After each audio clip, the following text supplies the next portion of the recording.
मु पेशारे जड़े doctor psychiatrist जड़े मानसिक रोग विशेषज्ञ हिसाब से मोर प्रोफेशन तो गढ़ी उठी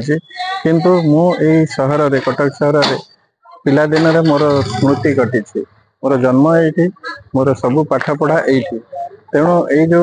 कला आउ तार रंगमंच सांगे मो बहुत गुड़े अनुष्ठान अच्छी पिलादिन ओतप्रोत भाव में जड़ित जदिव मु गोटे कलाकार नुह कि मो कला को भल पाऊँ आसिक मु छोट थिला बेले से हॉल रे बसी थाए नाटक देखे मीटिंग गुड़ा देखे मु भावे यहाँ केमती मुझे कहबी के मुझे मंच को जीवी एमती गोटे आशा ये थिला किंतु आम प्रोफेशन तो अलग हो गला किंतु जहाँ भी हो जनता रंगमंच एवं पुनरुद्धार हो जो व्यक्ति मैंने पुनरुद्धार कर साधुवाद मुझे उद्धार करने बहुत कष्ट जहाँ भी हो ये जनता रंगमंच बहुत भल भाव में उद्धार हो से बहुत लोक कलाकार सृष्टि हूँ भल कलाकार सृष्टि हूँ कला निश्चय समस्त पाखे अच्छी किंतु प्रकृष्ट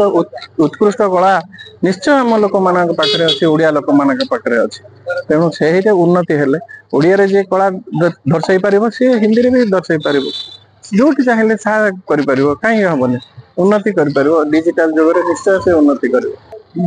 कला प्रति भल पाइबार पिलादिन आम स्कूल जो पढ़ुलु आम हेडमास्टर थे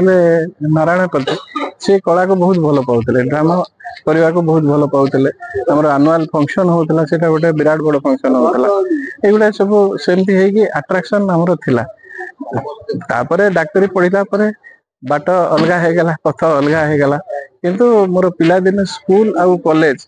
रेवेन्सा कॉलेज रे पढ़ुलु से पर्यंत मु बहुत गुड़े अनुष्ठान सहित संपृक्त थी मोर तो ये मने ना अनुष्ठान के मोर आपे आपे जाऊली किए से डाकू नी आम निजे जाकि आम आनंद भोग करूँ किंतु आज तो बहुत कलार एत परिप्रकाश होना किंतु आम जदि आज जो उद्यम करें ये हम आम कहीं आसिक निश्चय ये करवानी मोबाइल देखा अपेक्षा ये रंगमंच आसिक जदि घंटे आम रिलैक्सेशन करूँ बड़ी भल कथा ना जो रंगमंच जो जनता रंगमंच कहूँ तो आम कटकवासी मैंने कौन कहे निश्चय कटकवासी कटकवासी सब भल पाती सिंप्लिसिटी सिंप्लिसिटी रे से मन किणी से कटकवासी किसी चाहती मत दियो नियो इस दुनिया रे कटकवासी केते न थाए से दे जाने सब